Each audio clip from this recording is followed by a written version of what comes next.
Hello everyone, it is Tuesday, February 20th, 2024. This is a City Council regular meeting at 7 p.m. Would everyone please rise for the invocation given by Dan Zander, followed by the Pledge of Allegiance.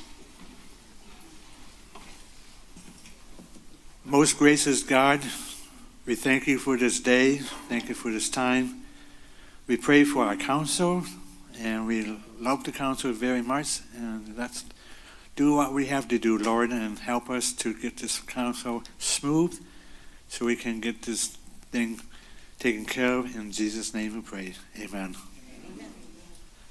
I pledge allegiance to the flag of the United States of America and to the republic which it stands, one nation, under God, indivisible, with liberty and justice for all. Thank you, everyone. Please call the roll. Councilmember Baker. Councilmember Curley. Here. Councilmember DeMonico. Mayor Kleinfeld. Here.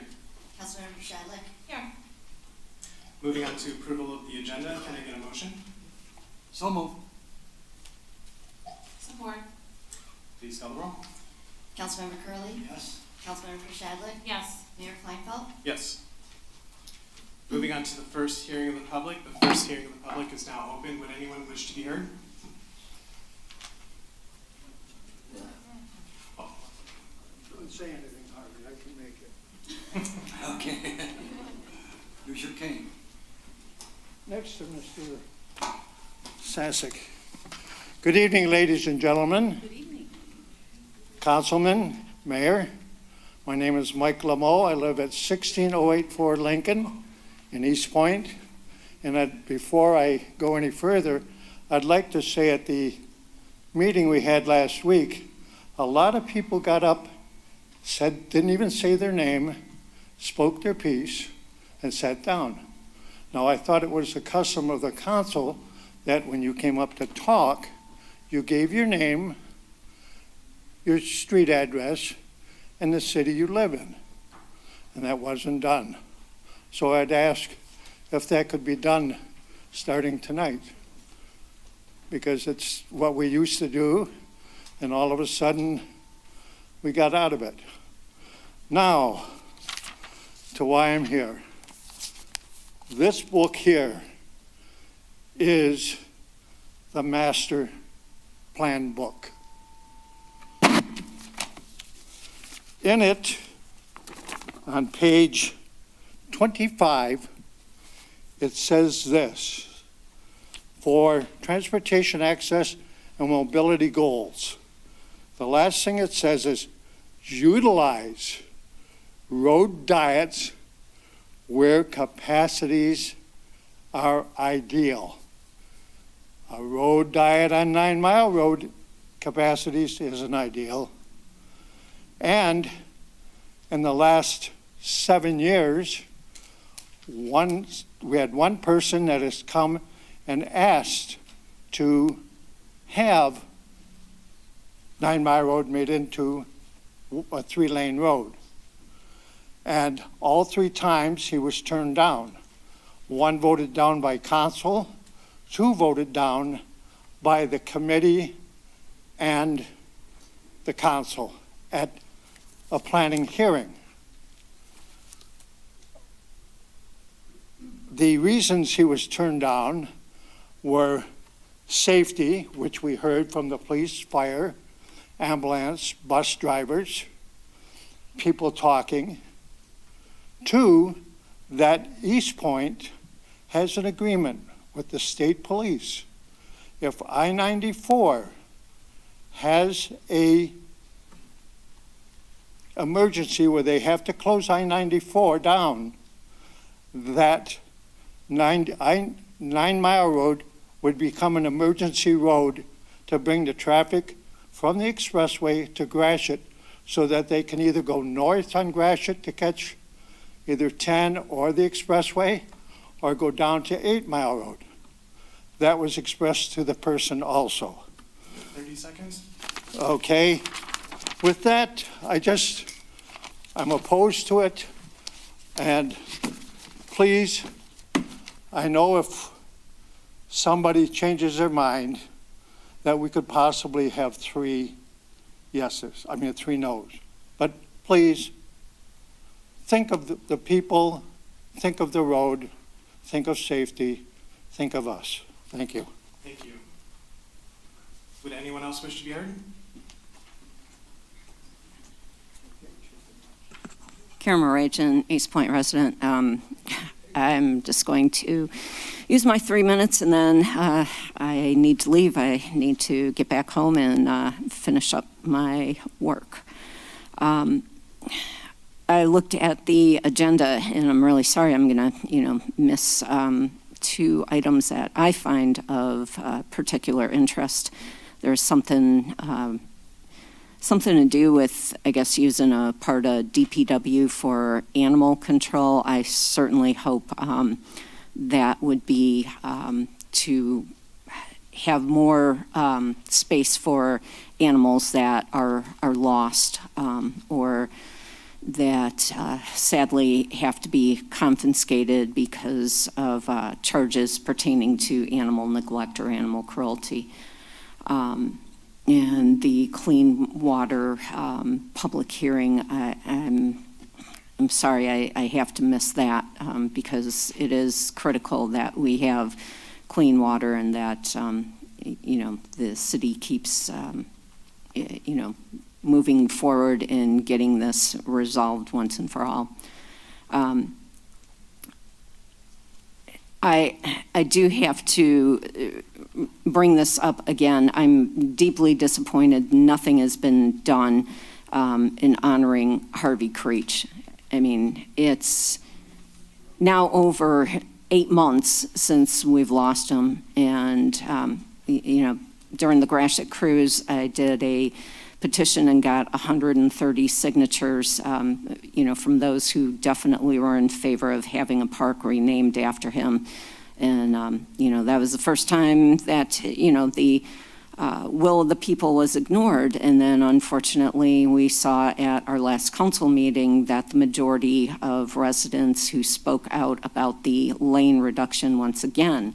That's another example of the will of the people being ignored. Earlier today, luckily with my work, it's flexible, so I can take breaks. And I walked over to the post office, and it was horrendous trying to cross 9 Mile.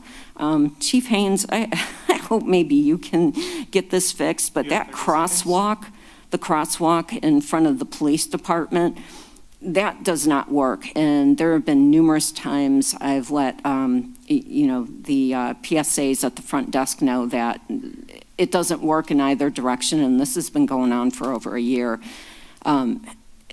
For those of you who are in favor of reducing 9 Mile, have you walked 9 Mile? I mean, it is torn up. The sidewalks are torn up by the fire station, and it is extremely dangerous trying to cross 9 Mile. So reconsider. Thank you. Thank you.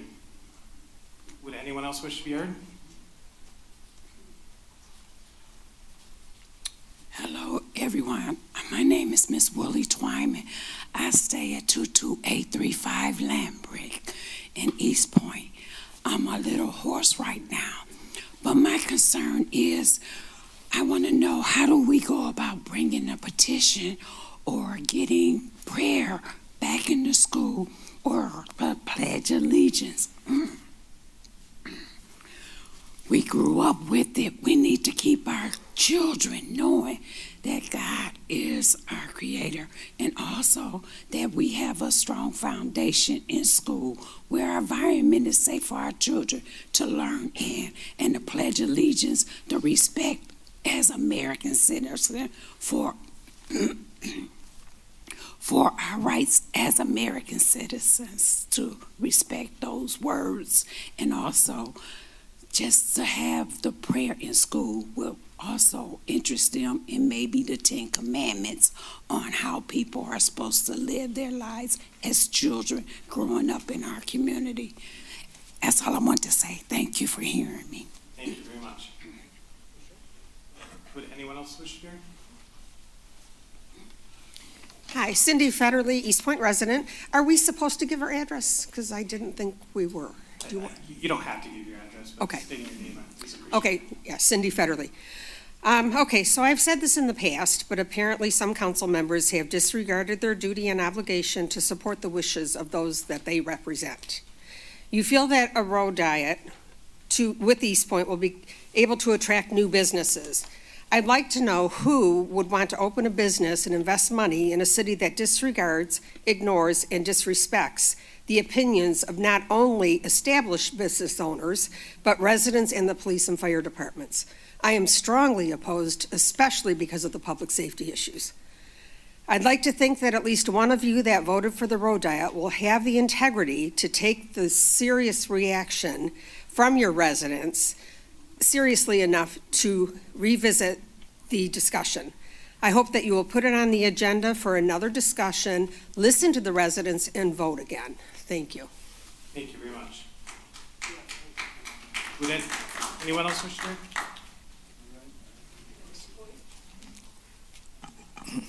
Mary Hall Rayford, Eastpointe resident. There was a line backing up behind me and I wasn't sure where I was supposed to fit in. Good evening, council. First thing I want to do is to say for myself, I don't condone degrading or disdaining people for a difference of opinion. And I understand that was pretty relevant, or prevalent rather, at the last council meeting. I would hope that all listening would take it to heart. Everyone has the right to disagree. And it doesn't mean we have a right to call people out of their names or tell them to do things that are not normal with themselves. I was extremely upset about that. I disagree with a number of people, one of my best buddies, and we're still friends, and we're going to be friends. Disagreement doesn't mean we have to hate one another. And so I hope that we'll soon learn to disagree agreeably without all the nonsense. There are so many things that come to mind right now. First of all, I want to say, I realize some people want prayer back in school. Prayer was never taken out of school. People can pray, just not organized prayer. Supreme Court ruled on that some time ago, and I think we have to honor that.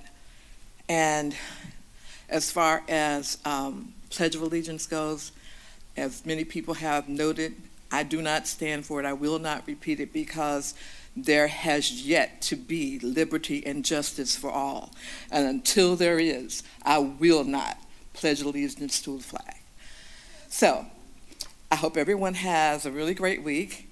There are some other announcements I wanted to make.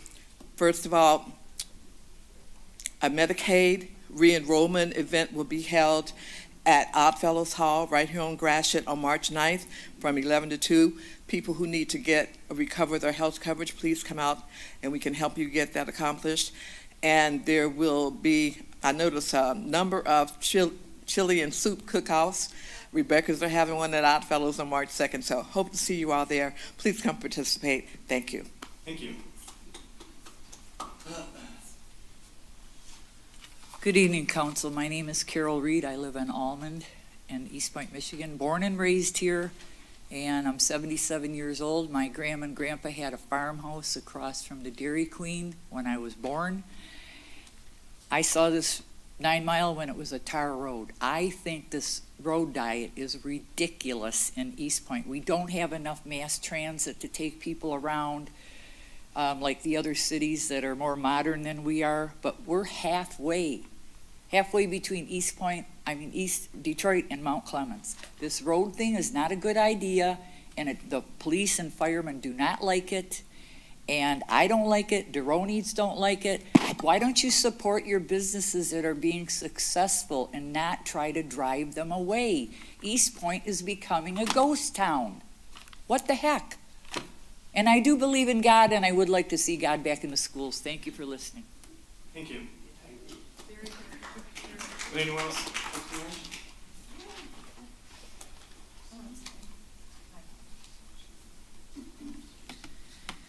My name is Chelsea. I'm 32, and I've been a resident of Eastpointe for 4 years. I'm very disappointed to hear here and online so many people speaking so ill of their city. Eastpointe is people's home that they want to reside in for many years to come. My boyfriend and I have made our house our home. We want the city to also make this place our home. I'm so glad that most of City Council voted to take advantage of this great, very inexpensive for us taxpayers, opportunity to improve a main street of Eastpointe. I'm very disappointed in the people who have spoken so ill of the place they want to live and are so resistant to any change that has serious, fact-driven potential to improve a tiny segment of 9 Mile. I live only a few blocks away from the segment of 9 Mile that would be impacted, and the idea that there would be more businesses and the potential for a farmer's market that it's a walkable distance from my home is incredible. Shopping local is incredibly important to me, and giving more opportunities to businesses that want to join our community only seems like a good idea. I implore those who are still so incredibly outraged to look inward about the topic they are allowing to drive them to incredible anger. Please put that aside and do your research. The city has made all of this documentation readily available. And please don't say you don't go online. You've been on Facebook the past 2 weeks. I would suggest that the map and digital presentation be printed for people to take and read, since so many people, businesses, services, and a couple council people appear to not have done their reading. Thank you again, City Council, for working with MDOT to create this project, and I look forward to seeing the changes it brings over the next many, many years. Thank you. Gary Myron, Eastpointe, live on Hayes, Mayor, Council. After walking and stopping at every business from Kelly to Saxony and talking to them, there's a lot of interesting businesses here. Everybody's against it except one. And the one that wanted it was, I'm going to have more parking in the front. That's what they said, because they don't have enough now. And I said, you better check, because they're planning on putting grass there. A lot of concerns. Number one concern was safety. How is the fire department going to come down? There is buses that stop. They're going to slow down in the bus lanes. There's school buses, delivery trucks, Amazon, UPS, stops on 9 Mile. Where are they going to go? Semis. There's a few places that get semis. Well, if it's 3 lanes, they're not going to be able to turn where they need to turn. It's impossible for them to, it's hard to do it now. And yeah, from Warren going into 94, and same with St. Clair Shores going into Warren. People run a lot of stop signs. You see it all backed up here. 9 o'clock, 8 o'clock in the morning, the other morning.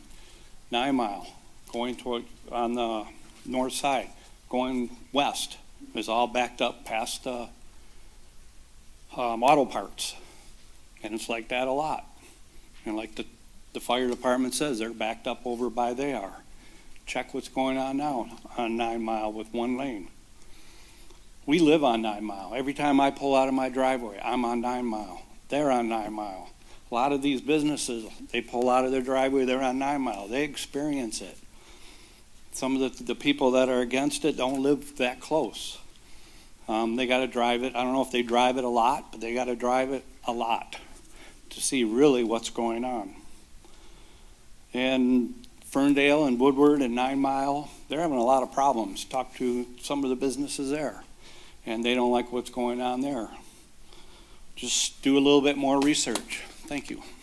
Thank you. Anyone else? Jeff Whittle, Rosebud Street. I guess I'm supposed to give my address, or no, are we not doing that? I have no idea. You don't have to do that. Okay, there we go. 22-year Eastpointe resident, and never spoken. I'm very involved in a lot of different political things, but I've never really come here and spoken. the last few years, there's a reason why I couldn't get behind anything there. I'm actually incredibly sad.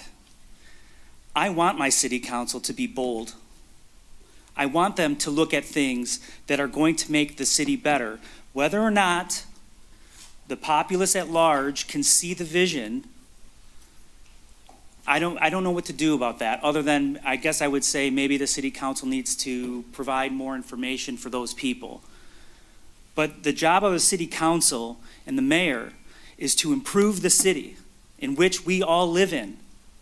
And if everybody wants to live in a state of stasis and we can just go back to 1978, we can be East Detroit again and all the, what are we doing? Cities need to improve. Change it causes fear. That's what it does. This is a wonderful thing. I have belief in my city council and my mayor that you guys will do the right thing. Maybe it doesn't happen, right? Maybe it doesn't happen. Maybe there's changes done to the plans for everybody that has spoken today or before. But why are we just went through 4 years of the city being just a disaster on the news. Now we got Channel 7 down the street there. Are we going to move on from this stuff and come together as a community and have things like this? People are talking about other cities that have this and they're unhappy. No, they're not. I'm all over the place. They are not unhappy. They have great places for communities to come together. Look what St. Clair Shores just did on Greater Mac. They have concerts and stuff there every weekend. Hundreds of people. Hundreds. Why would we not want, again, maybe this isn't perfect. I'm not saying I'm for anything. I'm not saying I'm against anything. But I implore you to keep exploring these kinds of ideas. I'm imploring you to be bold and be progressive. Eastpointe has so many wonderful parks. We're right next door to Detroit. Detroit is booming. We could bring in so many businesses and people. You guys talk about renting problems? Get people in here that will buy homes because of what we have. And that's all I really wanted to say. You can't live in a state of stasis because we will be left behind. You think it's bad now? Don't do anything. Do nothing. Just have a nothing government running our city and then come back in 5 years and it'll be the same crap that's on Facebook right now. I remember back when. We need to be bold. I implore you to be bold, and I applaud this. Whether it works out or not, I applaud the idea. Thank you.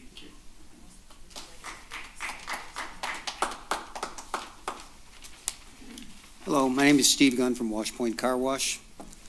I don't want to belabor the pros and cons of that decision for the diet. You've made your decision, I understand that. I ask you to reconsider your approval vote. I just want you to be aware that the opposition to that 3-lane plan is growing. Now, as I understand it, MDOT has received the revised engineering plans last week, and they're going to be reviewing them in the month of March. I contacted MDOT, and as I understand it, they can approve this plan, they can reject the plan, or they can modify the plan or send it back to you for modification. Those are the choices. It's not a done deal yet. This is not over. Now, yes, I understand about moving forward and grand ideas. Nobody says you can't have both. You can have a vibrant city. You can have a 5-lane road, a safe road with a center turn lane. You can have traffic coming through this road. You can have businesses doing well. It's not one or the other. You can have it all. Why cut yourself off and say, oh, it's either or? It doesn't have to be that way. You can put down 5 lanes, you can move traffic, you can have safety, and you can have a beautiful road. You can have pavers, you can have planters, you can have those beautiful street lights like we have downtown. Run them all down the road. Get people involved. I think that's what's happening now. We're getting a lot of people involved. This is a good thing. I would advise all concerned residents and business owners to contact MDOT. MDOT wants to hear your voice. They have a public outreach office that anybody can call. They have a 517 number. Anybody wants that number, I'll give it to you. I can give it to you right now. It's 517-335-4381. The woman's name is Monica Monsma, M-O-N-S-M-A, at 517-335-4381. They encourage you to call and voice your opinions. Both sides, both opinions. Whatever you feel about it, they want your input. That's a good thing. You know, people are getting involved. They're going to review that proposal, and they're going to do something by April. According to the engineering company, they told me they're going to do something by April for this road diet. I encourage everybody to watch Channel 7 Friday morning at 6:45. Get a little more information, learn a little more, and hopefully we can make some changes in this and make more people happy, make people understand that it's not either or. I thank you. Thank you for your time. Thank you. Anyone else, Mr. Chair? Hi, my name is Dave. I'm a 15-year resident of Eastpointe. Family's been here since '62. I want to congratulate you who voted for this diet that you did. I'm extremely frustrated that I even need to be here to say this, to be, you know, in the opposition to the opposition here for something that's has so many obvious benefits. And what I hear so much is safety, safety, safety. And we've had both the chiefs come out and say, well, safety is the reason we can't do this, or that we won't support it. But I would welcome, especially our police chief, to come back again and specifically talk about what traffic calming does to reduce accidents for both cars and pedestrians, and weigh the safety for the people going to those businesses in with it all as well, and not just say blatantly, this is not safe because travel time, but there's other parts to safety, and some of that is that you can reduce accidents and reduce people getting hit by cars. People talk about crossing 9 Mile and how it's so dangerous. Well, yeah, if you reduce lanes, you get across there quicker, and it makes it safer in many regards. So I would welcome comments on that, and I would ask that more outreach and education be done for residents, because there's so much misinformation about what it actually means. It seems a lot of people are upset about bike lanes, where this project is so much larger than bike lanes. It has huge impacts to what our city could become, and it's something that I, as a younger resident here, look forward to having for the next couple of decades as I spend my life here. Thank you. Appreciate you. Thank you. My name is John Watts. I live on Melrose Court, 2 blocks south of 9 Mile. And I'm just, as I was watching everybody here, I was thinking, this is very well done. People are saying their piece. And I'm trying to figure out, we can have our cake and eat it too, I think. And I think by what some people said, I don't think anybody is adverse to a downtown area, but we're adverse to it being on 9 Mile. I think the January meeting, I believe it was January meeting, where the fire chief came up and he said he had toured the area with the Ferndale fire chief. The Ferndale fire chief said that he saw an area between Topher and 9 Mile on Kelly that would be ideal for the downtown area, and I think everybody would be happy with that. 9 Mile, as they said, there's 22,000 cars that travel to and fro going to 94. The police and the fire are going to be, severely impinged with that. And so I just don't understand why we can't, again, have our cake and eat it too. Let's have a downtown on Kelly and have a traffic corridor on 9 Mile. Thank you. Thank you. Name's Larry Edwards, Eastpointe residence.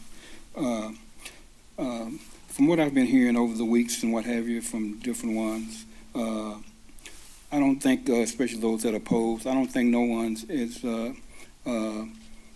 in avoidance of having change. But the point is the right kind of change that makes a difference.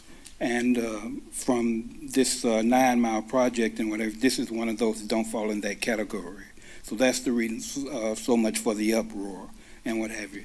And then looking back with 2 of the 3 that voted for it, if you go back and look at records and what have you of how they voted for other stuff that was complete failures and what have you, you would have to wonder of their decision and of their judgment making and what have you. One that always come to my mind is ranked choice voting. Two of the ones that voted for this are the 2 that voted for the ranked choice voting as well.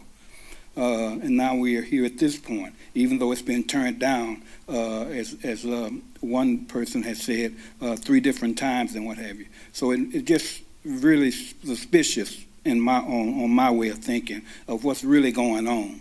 To keep bringing up things when people are totally objected to it, not only the safety and what have you, but just all that's involved and what have you with it as a whole. It just makes no absolute sense. You can't add it. You can't add it up to make no sense. You can't do nothing to make it no sense other than this must be some type of political movement that's involved as well as some other type thing that might be behind this and everything. And that's the reason I'm glad people are standing up for it, because politicians that don't serve people and what have you are in it for self-gain and for self-purpose and what have you. We don't need those kind of people in political offices trying to represent Eastpointe.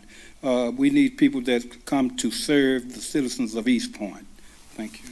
Thank you.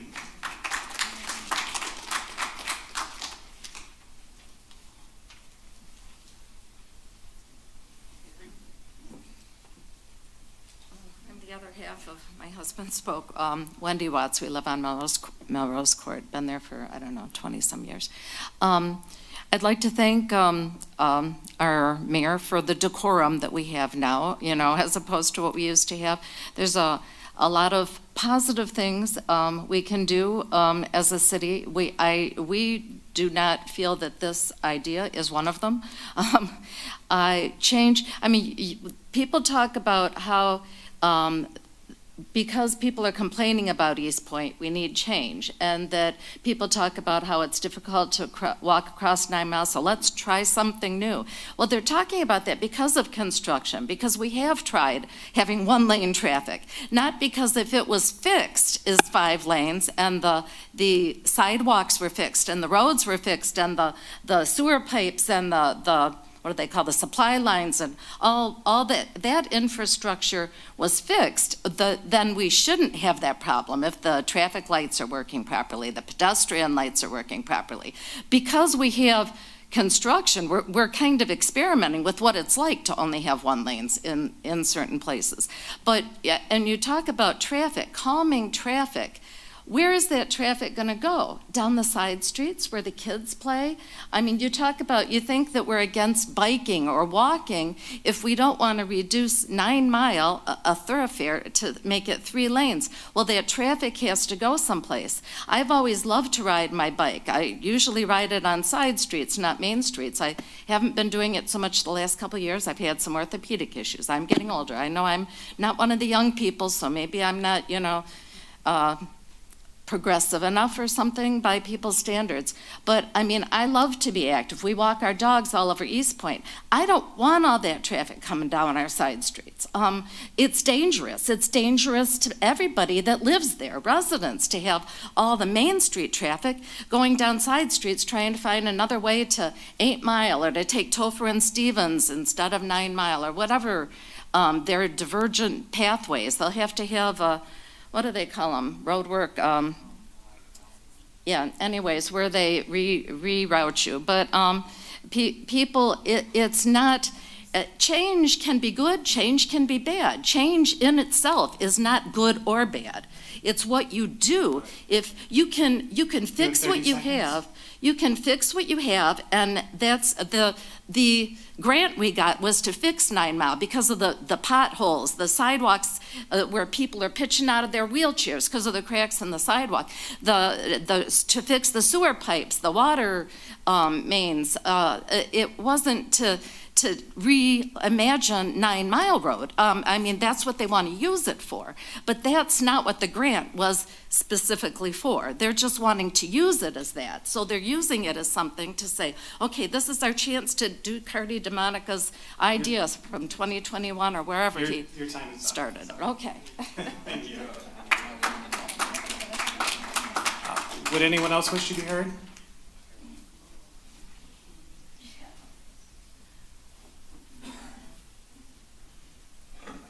Hello, my name's Joe. I live on Nevada, right off of 9 Mile.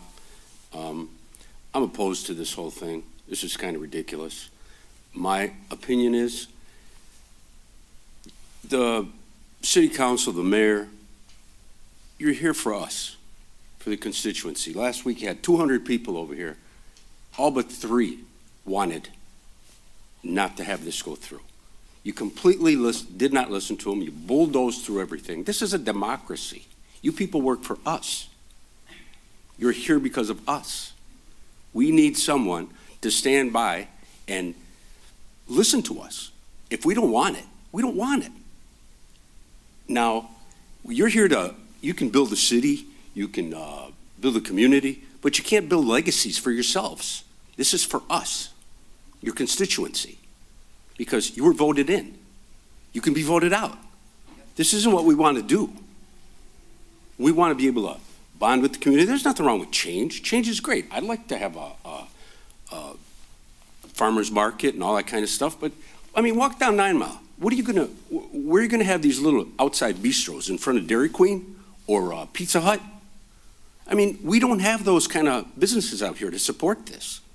Now, just because the government's dangling some money in front of you, I mean, use the money for something that we want. We could use some more services in our communities. The roads are crap. They need to be repaired. I mean, what's wrong with raking the leaves on the street and having them come suck them up like every other decent community does? We don't have any of that stuff. You know, we got people that in the springtime, I can't tell you how many letters I got telling me, hey, cut your grass. You know, it's been raining for 3 weeks, 4 weeks, cut your grass. But I never once got a letter telling me, hey, thank you for shoveling around the fire plug in front of your house in case there's a fire. I never got one of those. I mean, you're here for us. So do something for us. Don't steamroll us over like we don't exist. This isn't fair. This isn't what you're there for. You can't do it. I mean, we had a tyrannical mayor. Now, I voted for you, but I'm not going to vote for you if you're just going to do what you want. This isn't your city. It's not Klingfeld town. It's Eastpointe. So that's pretty much what I got to say. But again, you're there for us. Thank you. Would anyone else wish to be heard? Anyone else wish to be heard? All right, seeing none, the first hearing of the public is closed. First, for the record, Councilman Baker is present. Second, I believe Rich actually wanted to add one other closed session item. I know it's kind of out of order. Would someone be willing to entertain a motion to amend the agenda to add item C, pending litigation?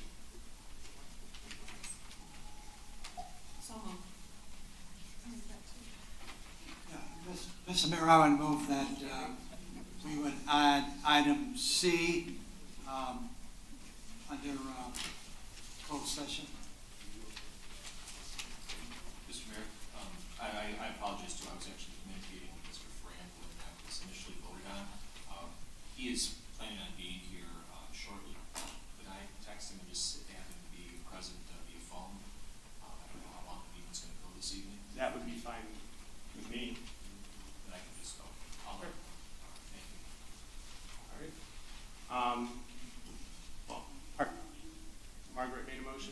reporting?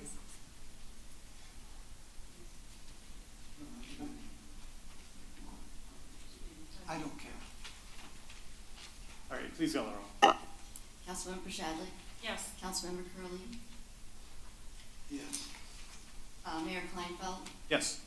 and Councilmember Baker. Yes.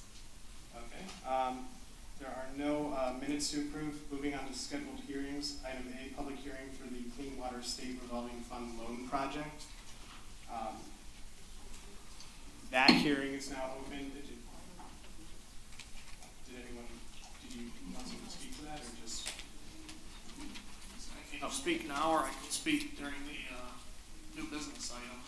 I can give a brief introduction here on. Oh, you can go ahead and speak now. All right. This is a public hearing for a Clean Water State Revolving Fund loan project. We applied for this last year. We applied for just over $5 million of loan money through the state revolving fund program to do sewer rehabilitation work. As you're aware, we've been cleaning and televising the sewers throughout the city. 2 years ago now, almost 2 years ago now, we did some sewer rehab in what we call maintenance district number 1 out of 5. We split the city up into 5 different maintenance districts.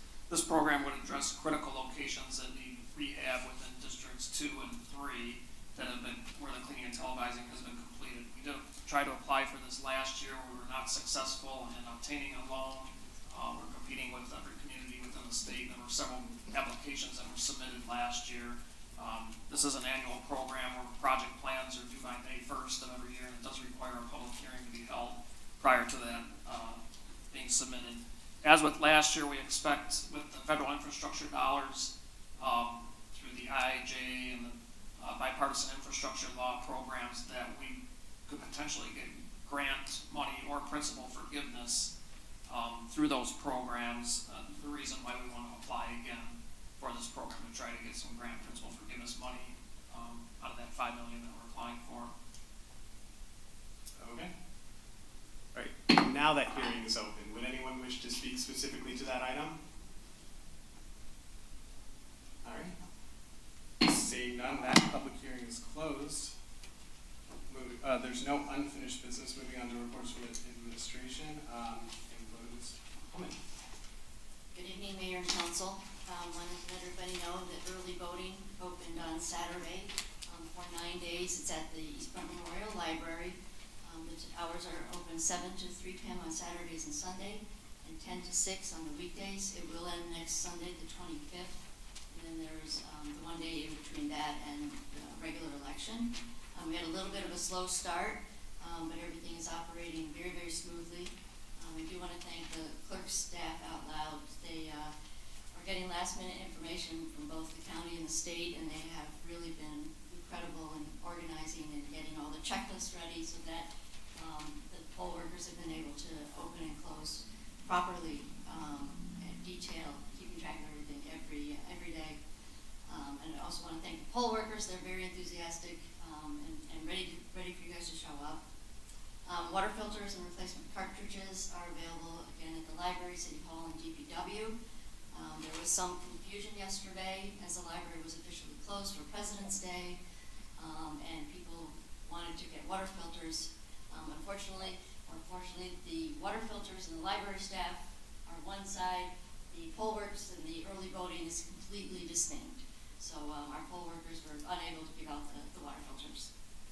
And good news, we heard that the ladder truck that has been on hold for years, Mr. Blum, that it is en route to Michigan, and that it should be, with some changes, it should be to the department the first week in March.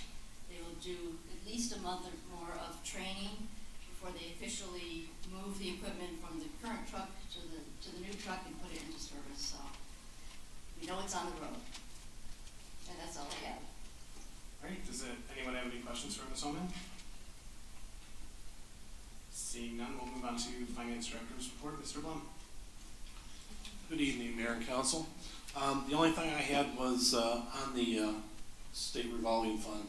I wanted to point out that any loan payments and bond payments actually come out of the capital money, and it does not come out of the water and sewer rate itself. It's part of of the ready-to-serve charge, which is our capital charge. And that's really all I have for this evening. All right, does anyone have any questions for Mr. Blum? All right, Mr. Albright. Thank you, Mayor, members, council. Short report section this evening in light of our closed session items, but I just wanted to thank the building department. They are stepping up enforcement of blighted properties here in the city. Just in the last week, our office has received 4 addresses that we are currently handling. In particular, one of them it involves an out-of-state landlord who property is currently vacant and it was being used for narcotics by individuals, and so that property is part of a nuisance abatement action. And the other property was being used as an illegal cat rescue, and so that property is also, again, that property was vacant, but it's also being now handled through nuisance abatement. And I know I've done this before, but if anybody watching or out in the audience, if you do have a address on your street or you're aware of a house that is vacant or it is causing a blight in the neighborhood, by all means, please contact the building department and provide that address. They will look into it. You're also welcome to contact our office as well. Thank you. Thank you. Does anyone have any questions for Mr. Albright? All right, we'll move on to new business item A, discussion and possible motion on grass cutting and snow removal. Ms. Holman, did you want to briefly speak to this, or? I probably would defer to Mr. Bellucci? Yeah, and I believe he has Greg Kandowski here too. Thank you, Mayor and Council. You asked for the financial impact of bringing snow and grass back in-house, and this is what we're giving you here. Any questions? I know I got my questions answered ahead of time. Does anyone on council have questions? Well, why don't you give us the cost? If we brought it in-house, what would the cost be on it?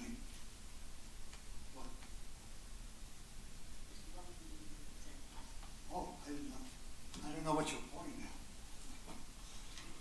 at. Yeah, the schedule was put together.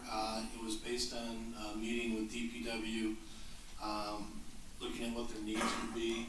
It was determined that they would need 4 full-time laborers and 2 part-time laborers, and then some upfront equipment and some additional training.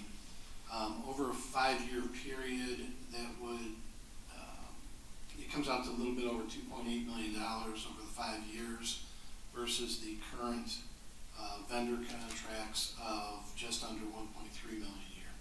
So we're looking at a more than a $1.5 million increase if we brought it in-house. And that was based on very conservative staffing numbers. One of our supervisors at DPW used to manage this activity and wasn't sure we could do it with this few of people. It's just one of those things. It has been cheaper to do it with contractors. One of the reasons we went outside in the first place, between employees being injured, equipment being broke, things like that, the cost add up pretty quick. And we're talking about how much on the outside annually? Currently, the annual cost is about $241,000 to bring it in-house. The first year, because of all the upfront equipment, would be over $700,000, but even after that, it would be about $500,000 a year in-house. So if I can just give my opinion, I was one of the ones who wanted to have a discussion about bringing some things back in-house that we've outsourced over time. At this point, I think it's just too expensive. I still want to explore that option, but I'm going to be voting for the contract, the next agenda item. I just think, right now, especially the staffing, I don't mind the one-time cost of the equipment, but adding 4 employees, that yearly cost really adds up. So I do want to kind of keep in mind as we go forward over the years, trying to bring things back in-house. I think when our employees do it, they take more pride in their work, and I think we have a better result. But looking at these numbers, it's just very expensive, so. Did anyone else have anything to add? Except that I agree with you, if the cost is just, comparing the two processes, astronomical. And I think that we probably should stay with the people who've been doing it before. The Green Meadows, I think it is, Green Meadows Landscaping. I got something to say. Oh, there'll be a second hearing of the public further down on the agenda. Well, I thought maybe because that's what I got to say about, the lawn service, because they do such a lousy job. I understand. I mean, if you go out in front, everything's all dug up. I understand. You'll have to wait for the second hearing of the public when we open it back up. Thank you. Did anyone else have anything to add? All right, we don't need a motion for that, so I'll just move on to item 2, or item B, rather, award 2024 mowing and lawn maintenance services contract. Would anyone like to make a motion?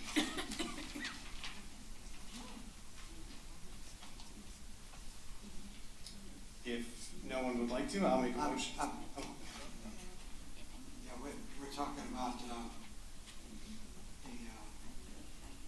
Green Meadows, right? Yep. Okay, I would move to award the 2024 mowing and lawn maintenance services contract with Green Meadows Landscape Incorporated, 2359 Avon Industrial Drive, Rochester, Michigan, starting April 1st, 2024 for a 3-year contract period to expire on November 15th, 2026, unless terminated. Is there support? Second. Did anyone have anything to add? All right. The only thing I would add is, I think in the future, if we have contracts prepared ahead of time, if they can be added to the agenda, if we have them ready, but please call the roll. Councilmember Curley? Yes. Councilmember Baker? Yes. Councilmember Shadlin? No. Mayor Kleinfeld? Yes. Moving on to item C, award building demolition contract for 16129 and 16213 East 9 Mile Road. Would anyone like to make a motion? Move that we award the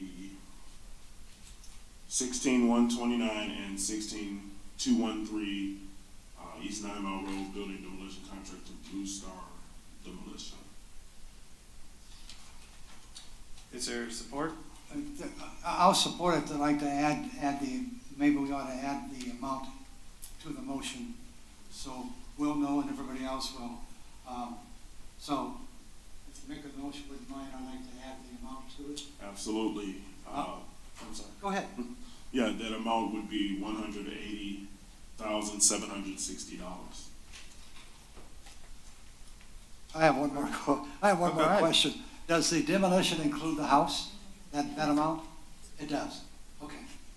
All right, any other questions? I have questions. So we're essentially demoing these buildings in the anticipation of building a new courthouse and a police station. Is that the idea? Yes, Councilmember Yance. And that is where, so we have to demo those in order to put the new building. Is that correct? Correct. But we haven't even voted on this building. So I guess I'm a little confused.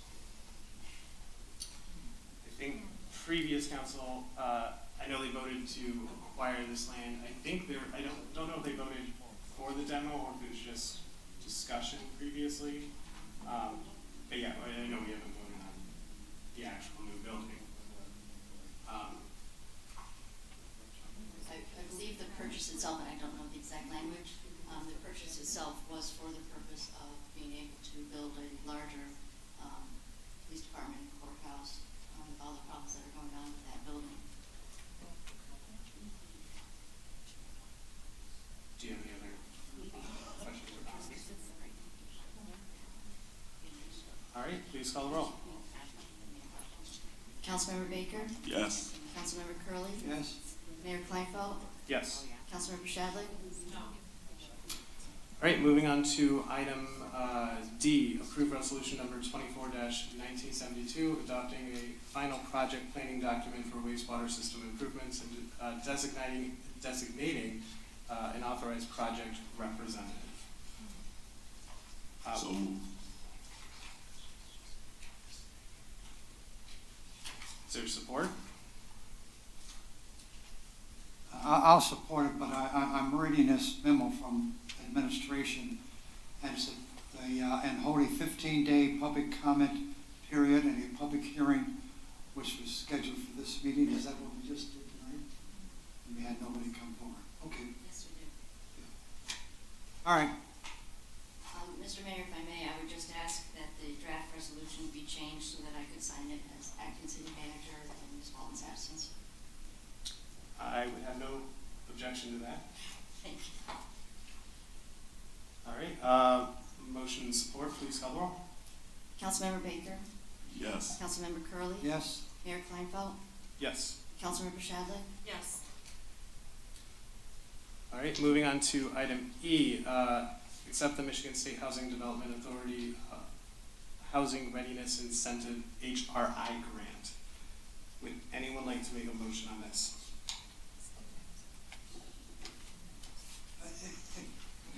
Except, somebody's gonna make the motion, somebody's gonna second, we're gonna pass it, we're gonna go on to the next item. And I would say all but maybe one person know what we're talking about out there. And I'm sure that Kim could explain what that is. Somebody, explain what we're doing here anyway. I think that's a good idea. We have Mr. McCain, the Economic Development Manager here. This was a grant that he applied for. We're lucky to get it. It's going to be $50,000 to allow us to update our master plan, and he will explain the details.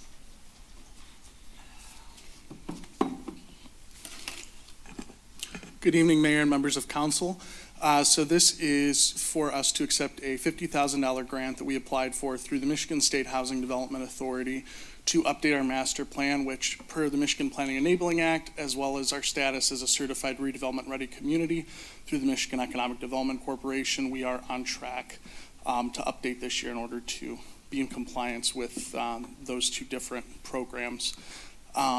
The main reason that MISHDA put this pot of money aside is because there's a shortage of approximately 190,000 housing units statewide. We just updated our zoning ordinance last year to allow for greater density of housing both in residential and commercial areas. So this is just more or less doubling down on the work that we already completed through our zoning ordinance and having that be realized in our master plan. There is also enough money and something that will be going to Planning Commission at their next meeting to talk about on whether or not we want to do a full update or just rewrite or reconfigure our current master plan. So that's the background information, and I'm happy to answer any questions that you have at this time. More questions? Thank you. That's money we're getting, that's great. Thank you. All right, we have motion support, right? Oh, would anyone like to move? I would move to accept the MSHDA Housing Readiness Incentive Grant in the amount of $50,000 to upgrade Eastpointe's master plan and future land use map, and further authorize city manager to execute all necessary documents. A second. Great, please call the roll. Councilmember Curley, Yes. Councilmember Baker, Yes. Mayor Kleinfeld, Yes. Councilmember Shadley? Yes. All right, moving on to item F, accept the Community Economic Development Association of Michigan grant award. Mr. McCain, would you like to give a brief overview? Yes, thank you, Mayor. So for those of you that aren't aware, Eastpointe in 2023 was awarded to host through the Community Economic Development Association of Michigan, a fellow which John Kraus, he's been with us, or he'll be with us for 15 months. And in addition to supporting the economic development work that we've been undertaking in Eastpointe, He's supporting, launching, and leading our different sustainability initiatives. Fortunately, for the first time in this fellowship's 5 years or 5 cohorts of existence, they actually set aside $10,000 for a fellow to select and invest into a project of their choice within the community. So basically, John had to submit an application to CDAM to explain the project, and this is a project that we've been working on with various different partners, both within the city, including our engineering firm, AEW, as well as more regional partners such as the Clinton River Watershed Council and their firm that they contract with to do this kind of work, Drummond Carpenter. The basic concept, without getting into too much detail, is to create green stormwater infrastructure, or basically a bioretention set up along 9 Mile in between Grove and Gratiot. So basically what this would do is allow this particular area to absorb and hold water and allow it to more slowly seep into the ground and take off some of the pressure, especially during heavy rainfall from our combined sewer system. So that's the basic idea. We have applied and are applying for a number of different grants to support this. So it is a project that's going to take multiple layers of funding, like some of the other things that we're working on. But that's the basic idea, and I'm happy to answer any questions at this time. I had one question.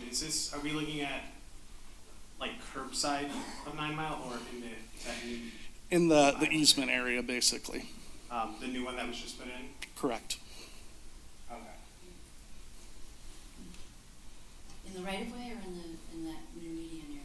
In the right of way. Okay. All right. Can we get a motion?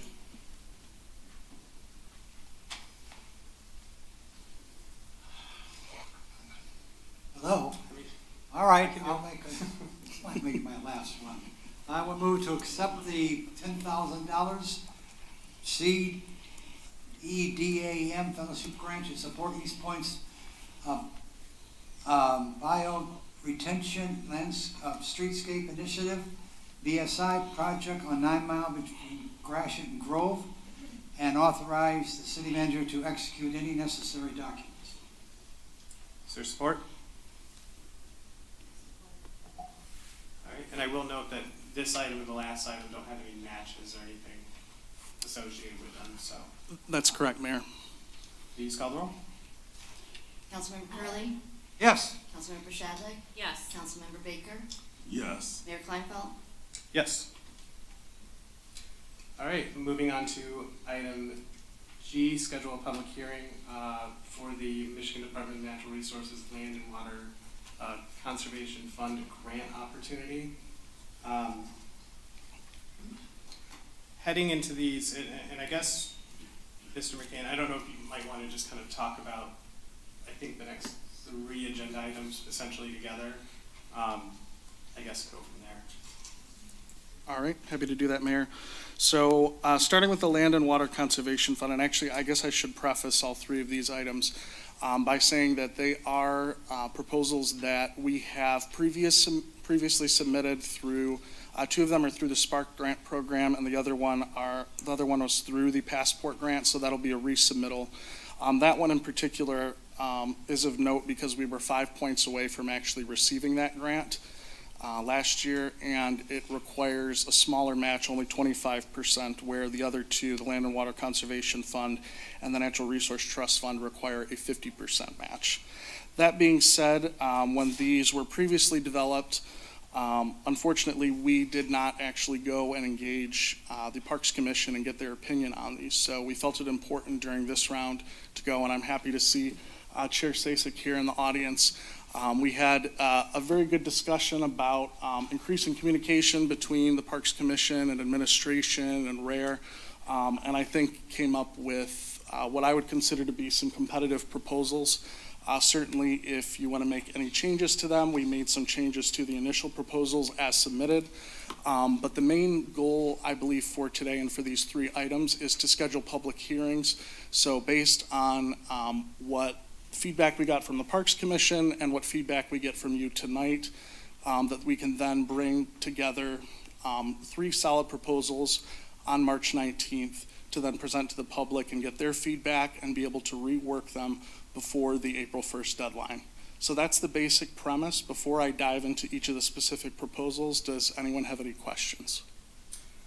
I do have one question. How much work would administration need to put in to prepare for these hearings? Or basically the plans that are kind of drawn up, is that all we really need to have presented for the public hearing? Yeah, there's actually, posting the public hearing in the Macomb Daily within, a certain period of time ahead of that meeting, which is why we pushed it to the March 19th meeting as opposed to, and the date is escaping me, but the first meeting in March, because there would not have been enough time to do that. So there's that process. Fortunately, we worked closely on all three of these proposals with our engineers at AEW, so it would be a matter of updating the narrative, which, wouldn't be a big lift, I wouldn't say, and then updating some of the engineering drawings, which I love Mr. Kern's opinion, but I don't believe that would be a big lift either. Now, there's some tweaks that need to be done to those plans, but I would say they're probably 80% complete, maybe more. Shamrock in particular, we have already received feedback from the DNR, though that proposal has changed slightly from what we had put together and from the feedback that we got from the Parks Commission, so that's something to consider and discuss tonight. But again, we were very, very close to receiving that grant last year, so definitely want to resubmit that one. But the other two, for the Sparks grant, the award amounts were much larger maximum, so we did kind of have to reconfigure the initial proposals to fit within the Land and Water Conservation Fund and the Natural Resource Trust Fund. So I guess if there's things that you want to look at that were included in the original full proposals that maybe Parks Commission didn't initially elect, or however you want to go about that, we're open to tweaking the plans for the public hearing. So I certainly don't have any issues with scheduling public hearings. The reason I was asking how much effort we're going to is I'm concerned about how much the match is for, and I have to go back and take a look at our budget. I think some of these projects might be a little more costly than we have set aside for capital projects, specifically for the parks. I think there's three proposals. The first is, the match is $448,000, the second is $431,000, the third 65, which isn't bad, but. Right. Does anyone else have any other specific questions? Just one question. You specifically mentioned Shamrock Park, where a basketball court might be put in. Was there other thoughts, particularly Spindler Park? There's a lot of room at Spindler Park. You put a basketball court there and you're still a long, long distance from homes. You put a basketball court in Shamrock, you're right across the street from private homes. So if you could explain to me why was Shamrock considered and not Spindler Park? Yeah, good question, Councilmember Curley. So in the original Spark grant proposal for Spindler, a basketball court was actually included there. However, from the commission, the feedback that we had received from the Parks Commission, it was their understanding that residents did not necessarily want a basketball court and felt that wherever it would to be placed, unless perhaps it was like closer to I-94, it would probably be, they felt too noisy for that particular area. So perhaps the same argument could be made for Shamrock, but we felt that we could position it in a way where people would still be able to enjoy basketball and we could mitigate some of the noise or any other concerns to the residents. Okay. I could discuss this more at our public hearing. Yes, but also, if you are for or against any of the proposals, we definitely want to document that feedback. So when we bring these back to the public hearing, we have your feedback, we have Parks Commission feedback, so. Okay. All right. We have the plans kind of outlined and sketches of them in front of us. I would be comfortable with just going through these three items and scheduling a public hearing hearings for the 19th, unless council wants any further explanation on that. Okay, would anyone like to make a motion for item G? I would move to schedule a public hearing for the DNR passport grant funding opportunity and propose a place to put the basketball court and walking path project for the city council meeting on Tuesday, March 19th, 2024. Second.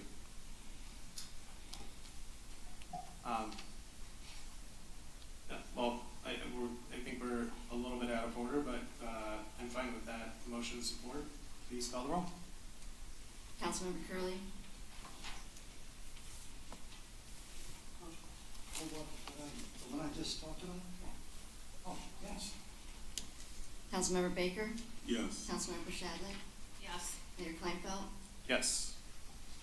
I think that was I. Would anyone like to make a motion for G or H, really? I mean, all three of these are kind of together. Let's see, I would move that we schedule a public hearing regarding the DNR Land and Water Conservation Fund grant opportunity.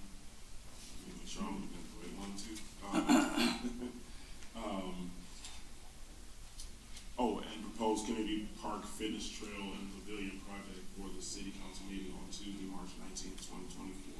Is there support? Support. Please call the roll. Councilmember Baker, Yes. Councilmember Shadley, Yes. Councilmember Curley. Yes. Mayor Kleinfeld. Yes, and lastly, item H, would anyone like to make a motion?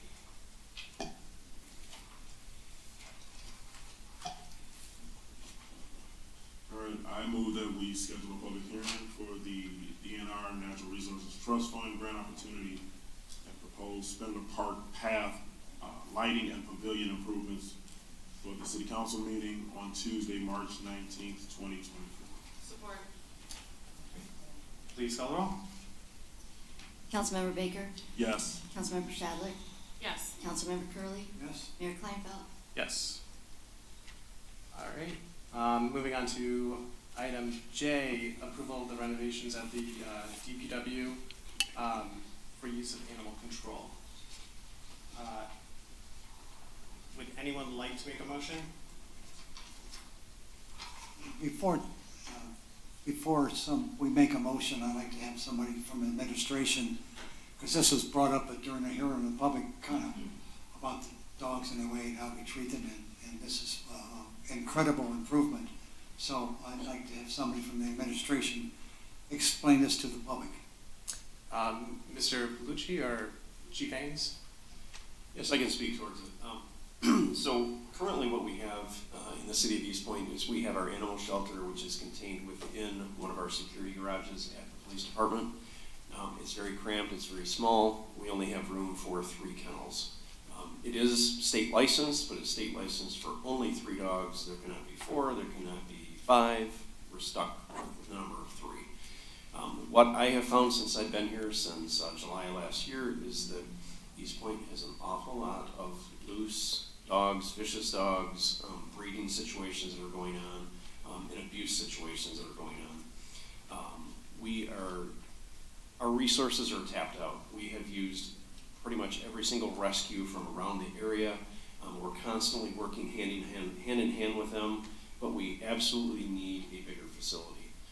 In speaking with Mr. Palucci from DPW, we were able to find a building that is not in full use. There is a room there that can be easily converted into an animal shelter. We do have a couple of, or at least one rescue that's willing to donate an additional kennel should we do this move and make this move. The things that it does need to have to be worthy of being in the animal shelter besides the kennels is it has to have a new drain put in. There is no drain in that room, so we need a drain that goes to sanitary sewer so we can wash out the kennels. And it needs to have the floor epoxy coated. So those are the 2 kind of bigger costs that would come with the renovation. But what we would receive out of that is probably room for at least 7 to 10 kennels, so we can increase that.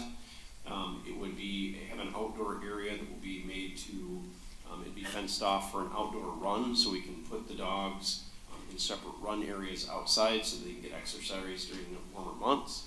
It also has with it a office area that the animal control officer and any shelter manager could use for the adoption of pets, as well as filling out paperwork, doing the reports, and those sort of things that they really don't have the ability to do right now. Like I said, we have a garage. So it would be a really good boost to the animal control program. It would assist us in taking in more animals and getting much more adoptions, and getting these animals placed in their forever homes. And if I may, Mr. Mayor, adding hot water, having gone there to try and clean the cold water out of the hose is not ideal.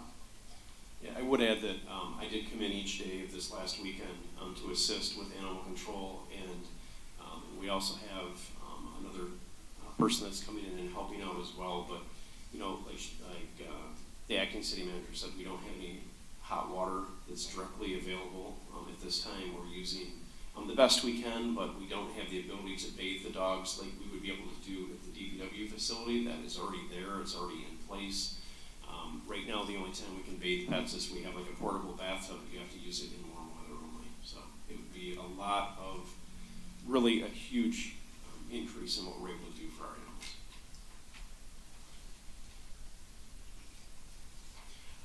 I suppose that we talked about this in the goal setting session, and I didn't ask, I don't think I asked this at that time. Are we still gonna have the license and be able to use the area at the police department if there's an overflow, from the, past the capacity at the DPW? Yes, if we were to, so what we would do is we would have MDARD, which is Michigan Department of Agriculture, they would come out and they would certify the DPW room once it's built to the way we, want it to be. They would have to come out and re-inspect, but we would not lose the licensing of the other shelter as long as it's maintained in its current course, and we have the same kennels that are there now. All right. Did anyone else have any other questions? I have a few. With respect to the location being changed from the police department versus the DPW. So currently, you guys have PSAs who can occasionally check in on the animals when they're in their kennels and whatnot. Would that still happen at the DPW? I know they're not like 24/7 like the police station is. What would the situation be? It would not happen with the PSAs because the PSAs are at the police station, but what our plan is to bring in volunteers, so that we have volunteers that are there on a more regular basis and are actually trained by our animal control officer to handle the pets properly, and be able to take them actually for walks. Right now where we're at, they don't get as many walks as they should. We have the cemetery area that we're allowed to use, and most of the rest is concrete area. So I guess to answer your question, it would not be PSAs, but we have a plan in place that they would get a lot more attention than they're getting right now. And then, I guess I'm also confused too. Again, I'm gonna go back to that building with the potential police station. As I recall, AEW did plans for that, and I think they included an animal control department in the police department there. Am I recalling that correctly? Right? Yes, we did include that in our plans, yes. If I could speak to that real briefly. The problem with that is the exact same setup we have now. It's a garage. So in order to have an animal, in my opinion, of course, to have an animal shelter facility, it really needs to be a separate and distinct area, a separate and distinct building. Now, whether that's something that we may be able to incorporate into the plans if we're able to move forward with the new police building and maybe have that as another out structure, I think, that's certainly an option. But we already have the building at DPW that's not in use, and it already has pretty much all the facilities we need, with the exception of the drain and the flooring. Mr. Mayor, if I may. Sure. The police officers and command, I believe, are fully in support of this. They are not fans of the noise and the odor. There's very few that actually give dogs any kind of attention. But I believe the majority vote is they would be very happy not to have it there anymore. And one question I would have, the administration, what's the what will be the cost of this? If I may? Sure. I realize that in finalizing this motion, probably the motion itself, this memo, we are requesting, so the demolition of the current building was budgeted at $500,000. It came in at only $164,000. So the actual request is to expend no more than $25,000 to do the drain, the epoxy of the floor, and then perhaps, if we could, a couple other items that are not in the actual motion itself, but not more than that. Not more than how much again, say? 25,000. Okay. For instance, our animal control officers do not have a wand to chip with a long arm on it.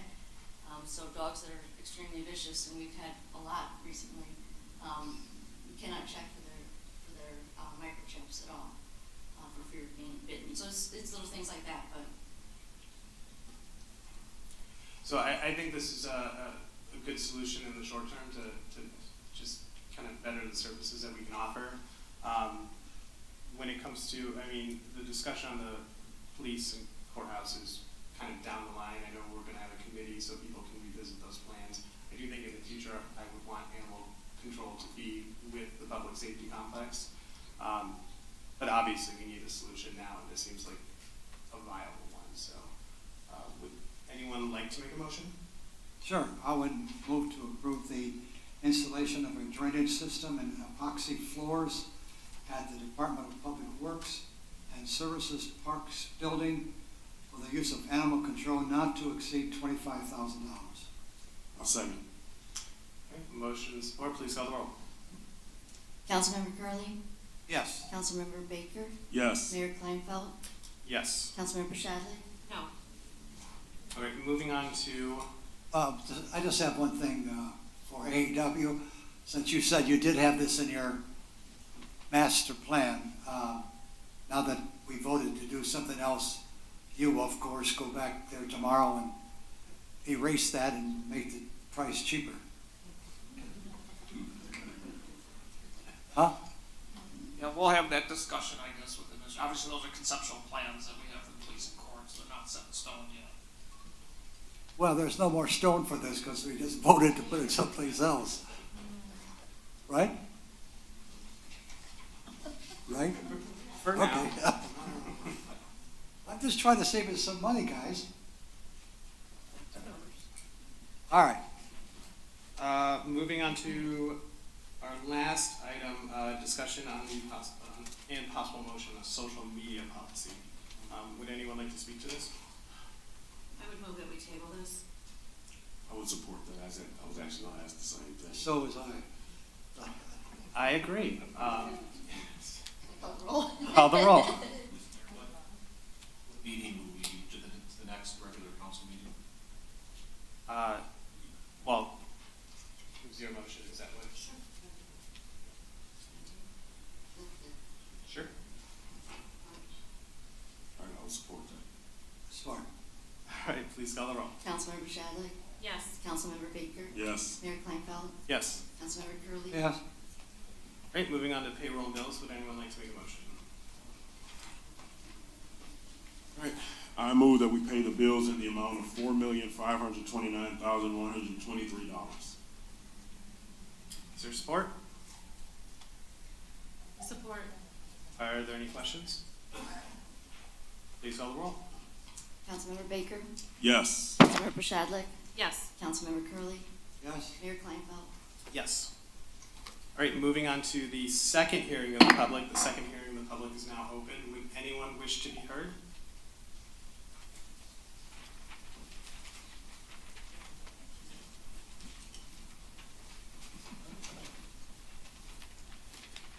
Gary Myron again, Eastpointe resident. On about the crosswalks. Has anybody ever noticed the crosswalk at the 8 Mile and Gratiot? Crossing Gratiot? It's, they redid Gratiot, new surface. They redid surface on 8 Mile, but they forgot to do the crosswalk. Anybody with a walker they can't really walk on the crosswalk. Same with the wheelchair or crutches. It's like 9 Mile is now. I don't know if you guys ever paid attention, but check it out. See who's responsible. I guess I don't know who's responsible for it. I mentioned it about a year ago, and nobody did anything. Maybe you guys could do something with it. But it's very just, they forgot to do that part when they resurfaced.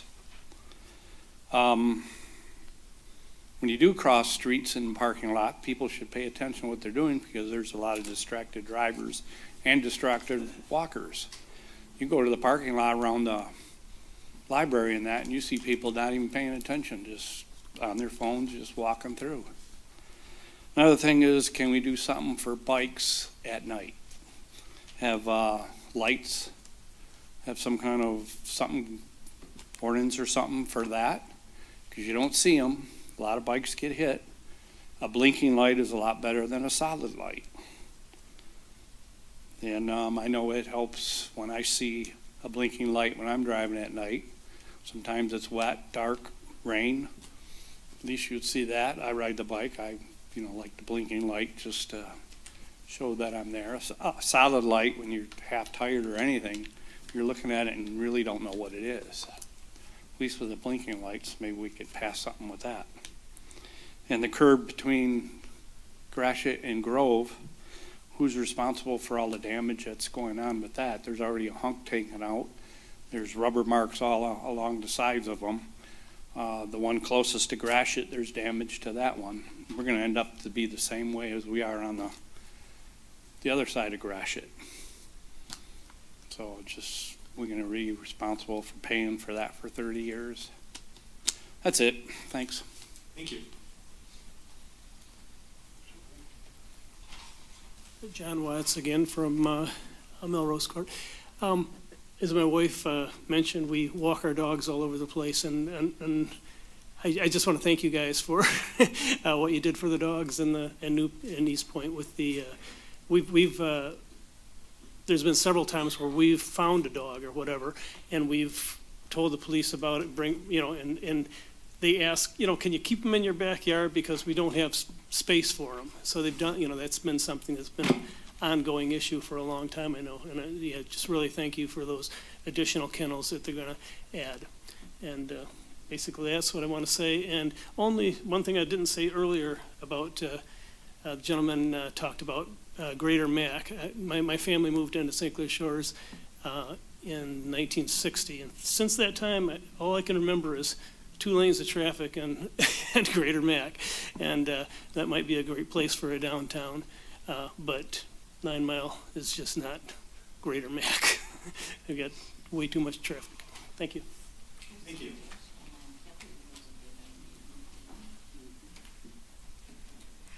Mary Howell Rayford again.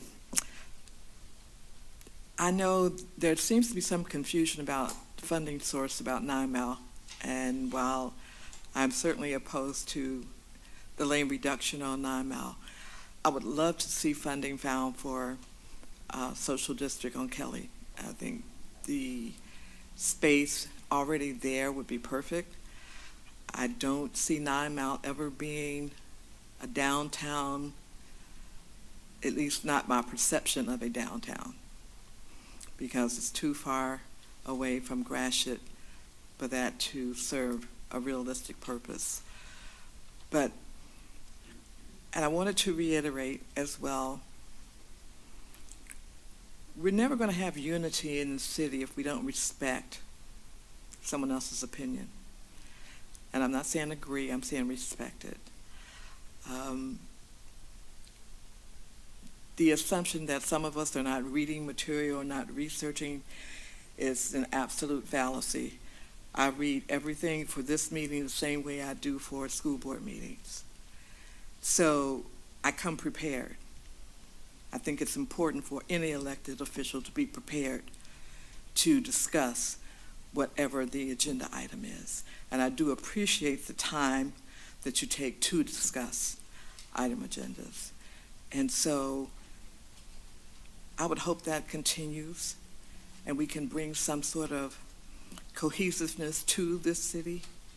I realize there's a lot of division, and some of it's because people don't like It's not that we don't like change, it's that we don't like people not agreeing with us. I have no problem with that.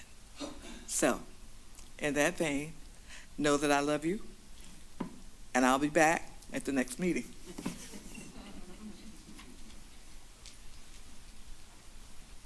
Carol Reed once again. Something's been brought to my attention lately. It's called Ax My Tax, AXMI tax. And I just did a little calculation here, just the time that I've lived in Eastpointe. I have paid over $140,000 in property taxes since I've been here. So I think I should have a little, respect if I come up here and give my opinion. And I don't like the road idea. I'm still sticking with what I know.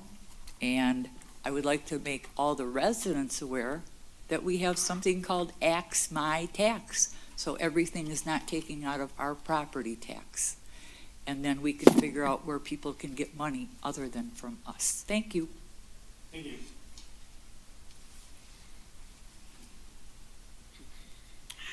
Hello. I just want to know if I will be able to get some resources to at least get a petition going, because I still feel if we put prayer back in school, we will have a stronger foundation for our children to learn in, and they will have some kind of resources as feeling that they have some strength in knowing the Lord, prayer, and knowing that we stand on one nation under God, that we have an understanding that we as adults need to show them that we stand for something. And we had peace in our school system when we grew up with prayer in school. We may not agree, we may not have said it or listened to the words, but if we listened to the words, there was a strong foundation that we was able to fall back on as American citizens. And I just need some information on resources as far as, can I get a petition going, or will I be able to get prayer back into school so I won't have to keep going through this and not getting anywhere with it? Because we took prayer out of school and our whole foundation fell apart. It gave the devil room to come in and just destroy the peace of mind that we had in school, in the learning environment. Now we have the devil just going through. Guns is everywhere, anger, bitterness. The children don't even know how to respond to any reaction that's going on with the school. And I just want to know, will I be able to get some kind of information for a petition? Is it available for me? Can I ask, because you normally take the names, can you, Mr. McCain, could she leave her name and contact info with you over there? All right, thank you, appreciate it. Thank you. Hi, Cindy Federley again. I just want to thank Councilman Curley for asking for an explanation for all of us to understand what you were voting on. I appreciate that. Thanks. Thank you. Larry Edwards again. I worked at a place that was referred to as a zero error tolerance. And I'm saying that in reference to spending other people's money. I don't have the liberty to do that as a homeowner to afford to have heirs and go back and spend somebody else's tax money and what have you. Anytime I get make an heir and what have you. We have lights on 9 Mile that was put about 5 years ago now and what have you, which is no more than just above a candle light where you can hardly see. That was $5 million and what have you. Big waste and what have you. But and I'm sure we're going to be talking about putting lights on there again here in the real near future and what have you. Haven't heard anything, any reports, at least I haven't, in regard to the marijuana situation, that they've been putting money back into the community towards the city and what have you. So I don't know where's that money? Wasn't a large amount, because they was taking most of it for themselves and what have you, but haven't heard anything on it. There's many things that we have to consider in spending other people's money. We just can't go on trial and error, and experiments and what have you at the liberty of using somebody else's money. Be different if you're using your own money, so if it didn't work out, and then you just turn around and go redo it and do it the correct way. Thank you. Thank you. I'll give you your seat back. Oh. Good evening, Mayor and Council. Mike Lameau. He's not here. I wanted to apologize to Mr. Cardy DeMonico for interrupting him at the meeting. He's not here. So would you pass that on to him, that I'm apologizing for that? Okay, number one, I am really happy to hear somebody talking about doing something in the future that's under the master plan. Wow. Kelly Road's on here. When are we going to do that? 9 Mile is in here. And what all it says on 9 Mile Road is to help the existing buildings, make sure everything is proper, there are proper sidewalks. Now to street crossings.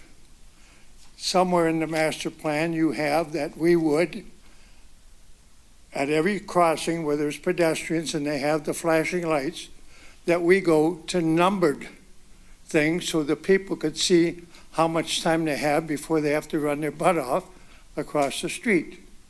I think that's a good idea. We have it on a few streets, but they should be on all of our cross streets to have that numbered sign so that the people can see how much time they've got to go across. Next thing, bike paths. A few years ago, we passed a deal, and our paint crews out of the city painted bike paths along Hayes, Stevens, and Topher. Then I find out that at one of the council meetings, that one of the council members objected to it because she has friends that park on the street that would involve the bicycle things. So it was voted down. I'd like to see that looked into. We have the paint lines there. Let's do something about it, even if it's one day. Okay. Planning Commission, the diet program is very new to this thing. It is not in the future plans. Under the rules that I read in here, new things must be presented to the Planning Commission so that they could talk about it and then have a public meeting like we had at the library when this was initially done. That was not done. I think, 30 seconds? pardon? Oh, you have 30 seconds. I think that should be taken care of. That's about it. I thank you. Thank you. Would anyone else wish to be heard? Is now business? Absolutely, yes. Mayor, one thing. In here, it also said that the Planning Commission and the City Council every 5 years would review this and possibly have a new update on the master plan. Thank you. My complaint was about the lawn service and snow removal service. If you look around, all the way, like down here, all across Gratiot and going down, them people dug up your grass. It looks terrible. There's the things for your sprinkler system. They're just laying there. There's hoses from your sprinkler system that go in the ground. They're above the ground. I could take you for a walk and I could show you. And then, how about this water fountain out in front? I mean, we want our city hall to look nice, but that water fountain over there, it don't look so nice. At one point, it was a fountain, then you made it a planter, and now it's nothing.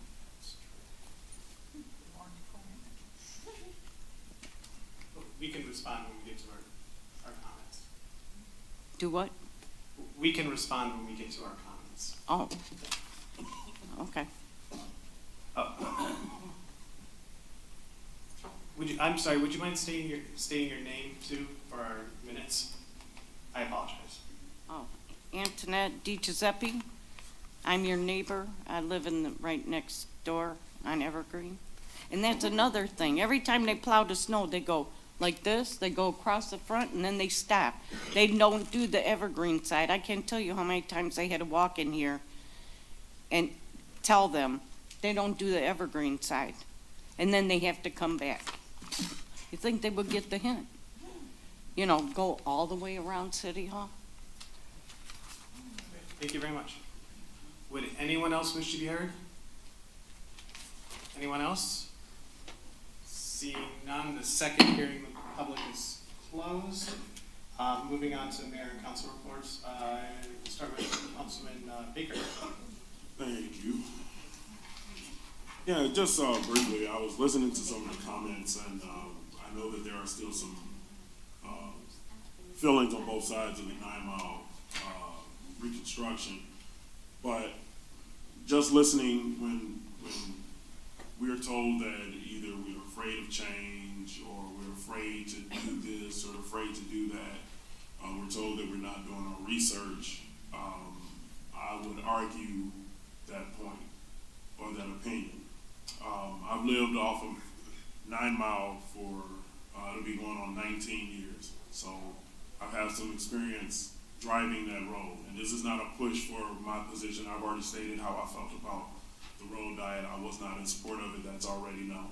But to say that I did not do my research, I've asked my questions. I've asked the people who it would impact. I've listened to the community. I've listened to the business owners.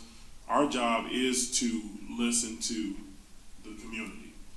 And so for someone to say that we haven't done our research, I would argue that. I turned 45 years old this year. I've been driving stretches of 9 Mile where there have been road diets and things. I've been driving stretches of 9 Mile for a long time. I've had my license since I was 16. I've been in Ferndale, Royal Oak area. I can tell you areas of Livernois and Detroit where they've done road diets. I know what my personal experience and my personal feelings are. I know roads where they put in bike lanes. I have personal feelings about those too. I can tell you areas where they've had bike lanes for probably going on 20 years or more. And I can tell you that I don't really see them utilized very often. But for someone to say that we don't do our research, we can all research and read the same thing. The fact of the matter is that you choose to believe or lean towards an opinion for varied reasons.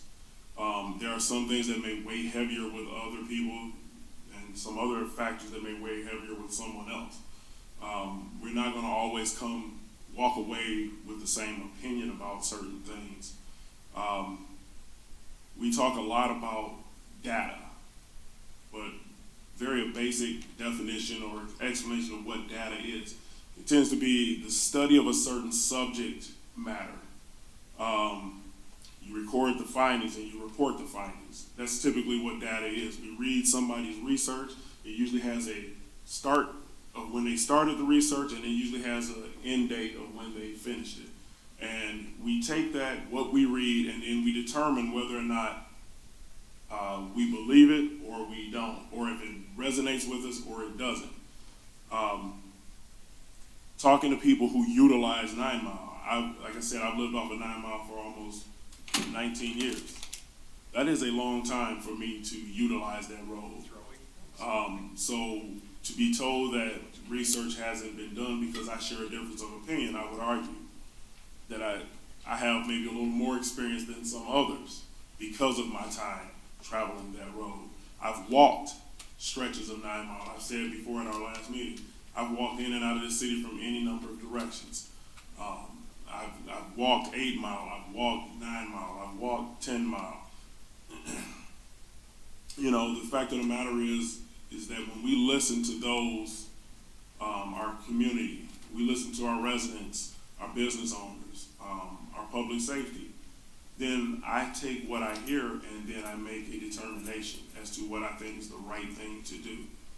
But one thing that I've learned over the years is that when, I don't want to call them attacks, but when conversations or viewpoints start attacking the person who has a different opinion, that seems to almost always indicate that the person that is attacking someone else or discrediting someone else's character, or they resort to name calling or saying that they're fearful without actually having facts to back that up, then what I usually find is that their opinion tends to lack the ability to stand up to scrutiny.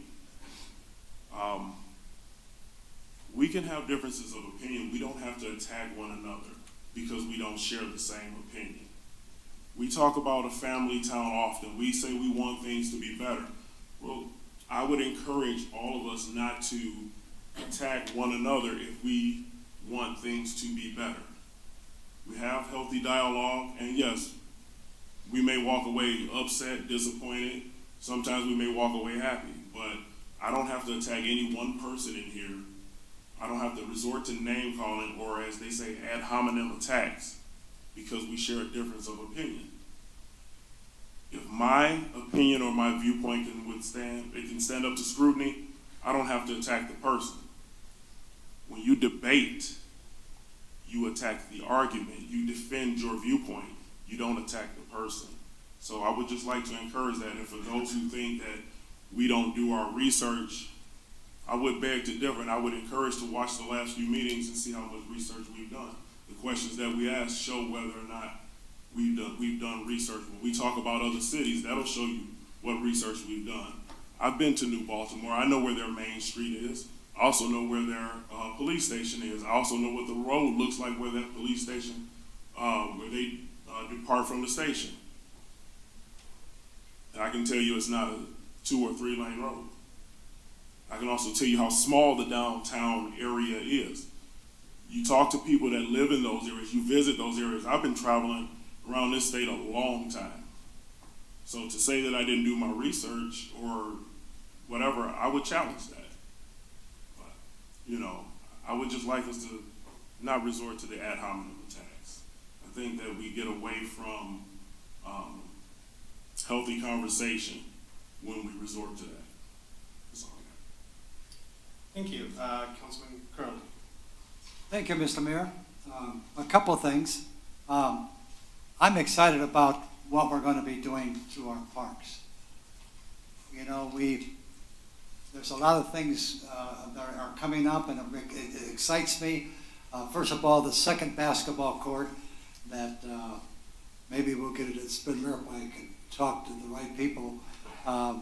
And the walking paths, and there's so many other things that the Parks and Rec and the council and administration are thinking about to fill our parks with.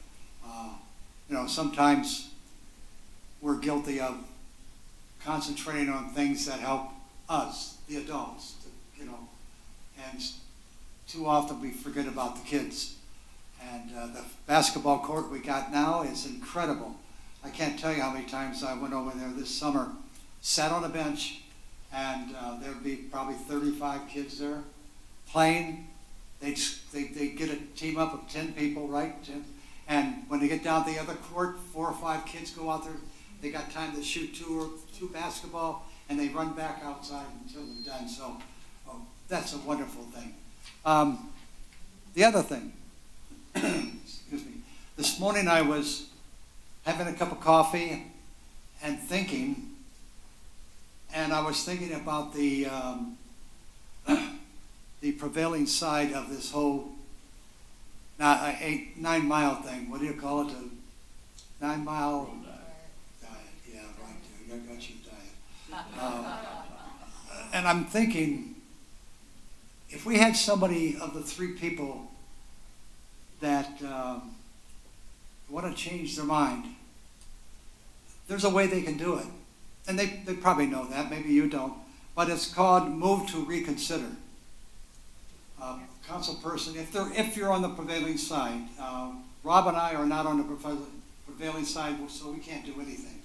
But I'm just saying that if somebody decides to change your mind based upon the incredible amount of people who said that they don't want us to do that, they can say, Mr. Mayor, I'd like to make a motion to reconsider, blah, blah, blah, blah, blah.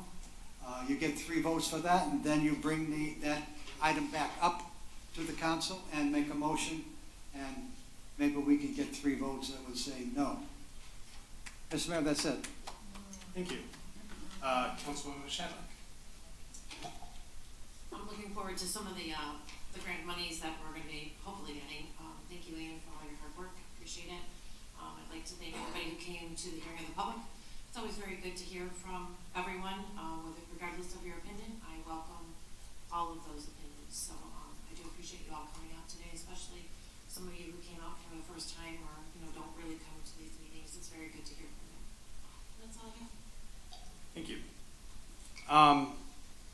All right, I guess I'll start off just by commenting briefly on some of the 9 Mile stuff. I know the last meeting we had, the hearing, got a little contentious at points. I know up here we can't hear everything that's going on in the audience or out in the hallway. I know that there was some back and forth negative comments between people. For the most part, I think people who came to speak were respectful, and I appreciate that. Again, tonight, people came out and spoke either for or against however you feel about that project, but everyone was really respectful tonight, and I think I really appreciate that, and I think that's the only way we can have meaningful discussions.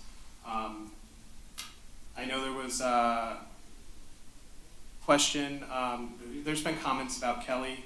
I don't know how far along we are at this point, but I know administration is looking at possible projects or funding to do things on Kelly. Those are in the early stages at this point, but I know that administration's been having meetings on that. Just a comment, in addition to the master plan, we actually are working on a recreation plan 2 with RARE, Roseville and Eastpointe. We all do it together and split the cost for the plan, so that's happening at the same time we're getting going on our master plan. A few of us went to the hot shot competition on Saturday at RARE, where we had to shoot some hoops in front of a crowd.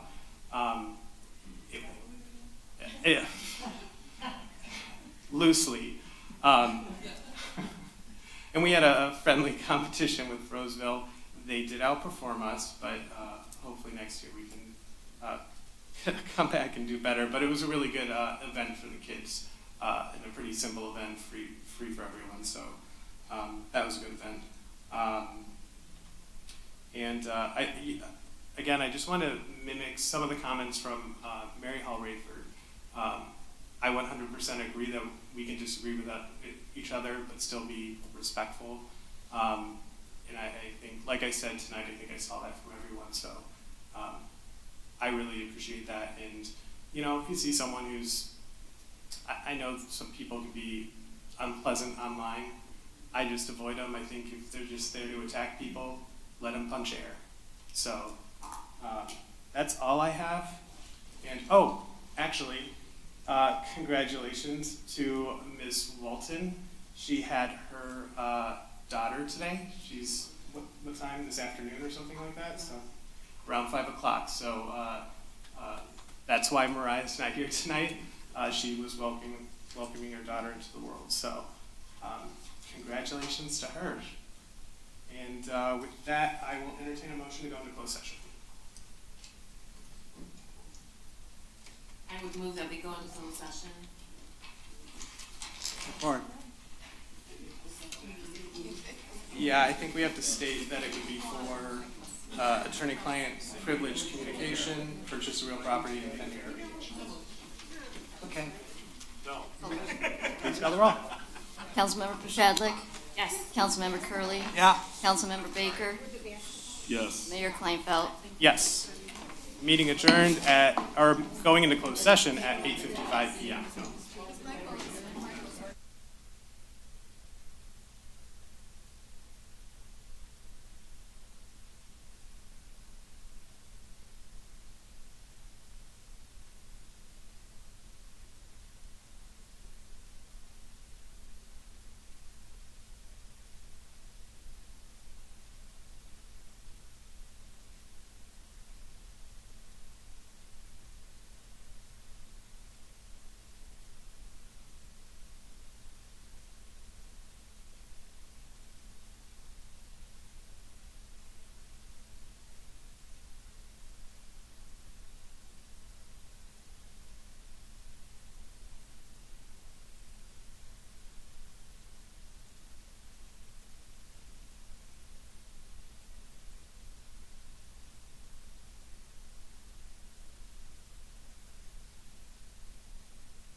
Yes, I move that we follow the city attorney's recommendation in closed session With regard to pending litigation. with regard to pending litigation. Thank you. Is there support?